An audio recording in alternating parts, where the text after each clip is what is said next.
Hello students, welcome to yet another session of political science. Earlier we were discussing about the chapter India's external relations. Now in this second part, let us continue our discussion further. We are going to discuss about the wars and peace with Pakistan. So you are very well aware since after independence of both the countries shared a very skeptical, violent or hostile relation with each other because of partition. About 10 lakh people were displaced and many were being maimed in the violence that took place during the partition. So this issue of partition and the issue of Jammu and Kashmir was one of the soaring reasons of conflict with Pakistan. But this was not the end. There were other issues also, like the issue of Indus Water Treaty. India and Pakistan have shared the waters of rivers like Chenab, Jhelum, Byas, Satluj, and Indus also, no doubt of that. So because of sharing of these waters, there was a conflict arising between both the countries. Other than this, the occupation of Jammu and Kashmir was another issue. So there was a series of issues ongoing between India and Pakistan, and when China started intervening, these issues started complicating. Not only this, but the armed attack in the Run of Kutch made by Pakistan in 1965. Then the occupation of Pak occupied Jammu and Kashmir area is also one of the issues that you are very well aware of. So these were certain issues where the people from the world community say the United Nations had to intervene when we talk about the Indus Water Treaty. Then when we talk about the partition issue, then also the World Bank had to intervene, and because of the intervening of World Bank and United Nations, these issues were sorted out. In the same manner, the Tashkent Agreement was signed in 1966 between Lal Bahadur Shastri ji and General Ayub Khan on the issue of Run of Kutch area being attacked by the soldiers of Pakistan.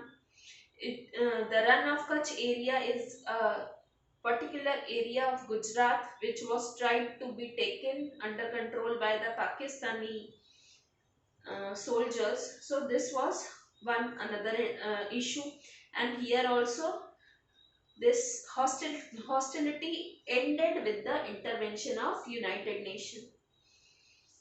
After this, they had an agreement called the Tashkent Agreement. Tashkent is a place in USSR.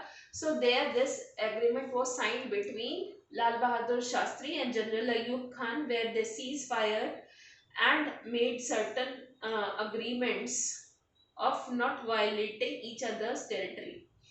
Then the next issue of conflict between India and Pakistan was from the very beginning, that is 1947 itself, the issue of Bangladesh. Now, what was the issue of Bangladesh?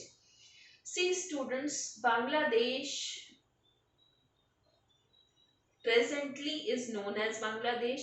When the partition took place in 1947, then Pakistan was divided into two parts. One part was known as East Pakistan, which is presently known as Bangladesh, and the West Pakistan, which is presently known as Pakistan. Now what happened? The eastern part of Pakistan was having maximum population of Bengalis, and here the major political party in power was the Awami League. Now, this Awami League was led by their leader Sheikh Mujibur Rahman. And the Bengali population was always being treated as secondary in East, Western Pakistan.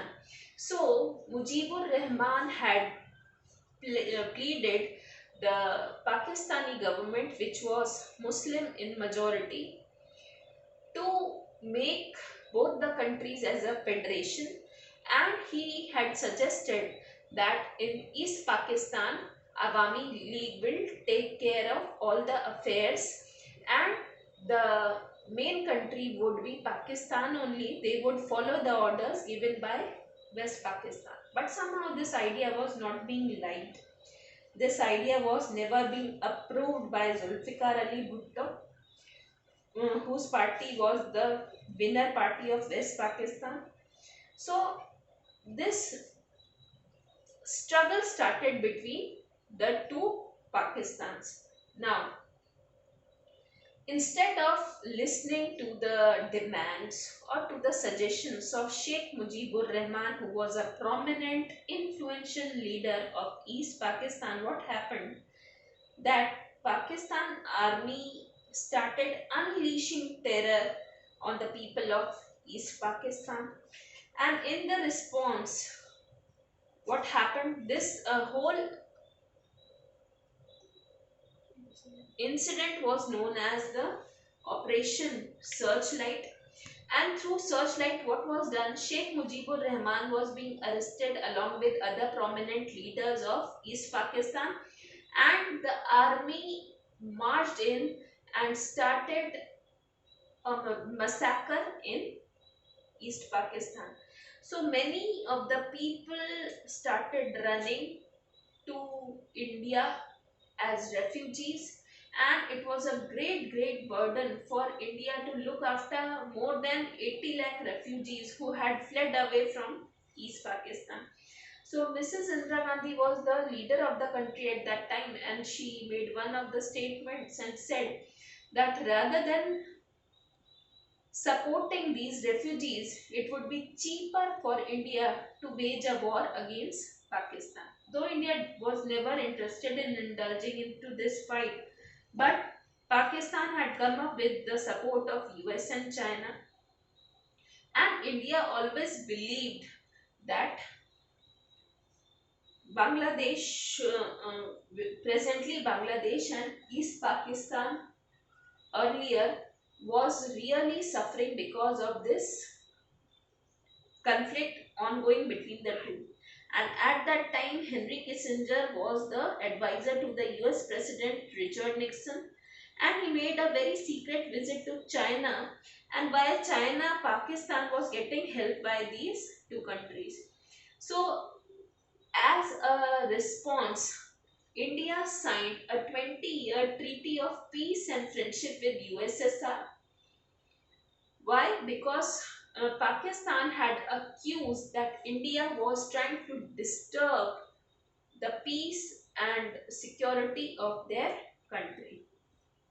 So, as getting into this peace treaty and friendship treaty with USSR, India got support from a very powerful nation, and somehow this whole issue came up to an end by the declaration of independence of Bangladesh, ultimately in 1971. And later, after all this, there was a ceasefire declared. India declared a unilateral ceasefire, and the signing of Shimla Agreement between Indira Gandhi and Zulfikar Ali Bhutto ultimately on 3rd July 1972 had formalized peace between the two countries.